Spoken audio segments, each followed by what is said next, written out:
Àwọn agbébọn tún ti jí pásítọ̀ Samuel àtàwọn ọmọ ìjọ rẹ̀ gbé ní Benue.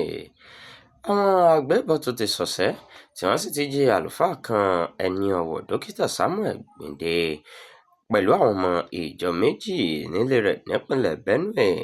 Nínú àtẹ̀jáde kan tí ìgbìmọ̀ aláṣẹ ìjọ ti Ngongo Christi Ecclesial Church fi síta ní ọjọ́ Ìṣẹ́gun Tósídẹ̀ẹ́ ni wọ́n ti fìdí ìṣẹ̀lẹ̀ náà múlẹ̀.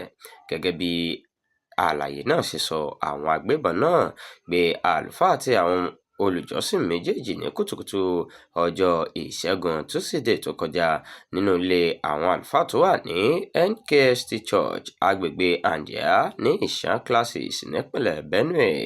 Ìjọ náà sọ pé pẹ̀lú ìbànújẹ́ ńlá ṣùgbọ́n pẹ̀lú ìgbàgbọ́ nínú Ọlọ́run ni wọ́n fi kéde ìṣẹ̀lẹ̀ jíjí àlùfáà náà àti àwọn ọmọ ìjọ méjèèjì gbé. Àwọn olórí ìjọ ké sí gbogbo àwọn àlùfáà, àwọn ọmọ ìjọ, ọ̀rẹ́ ìjọ láti darapọ̀ mọ́ wọn nínú àdúrà fún ìtúsílẹ̀ àlùfáà náà àti àwọn olùjọ́sìn méjèèjì.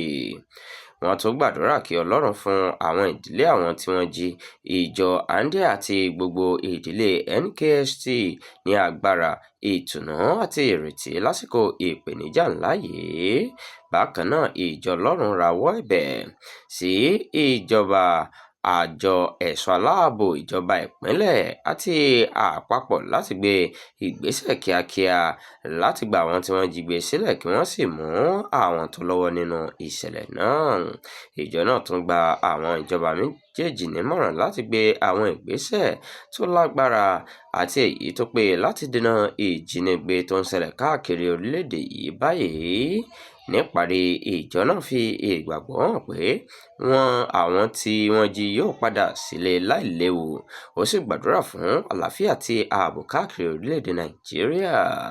Ní àsìkò tí à ń kó ìròyìn jọ, iléeṣẹ́ ọlọ́pàá ìpínlẹ̀ Benue kò tíì sọ ohunkóhun lórí ìṣẹ̀lẹ̀ náà ṣùgbọ́n àwọn akitiyan ń lọ lọ́wọ́ láti mọ èsì wọn.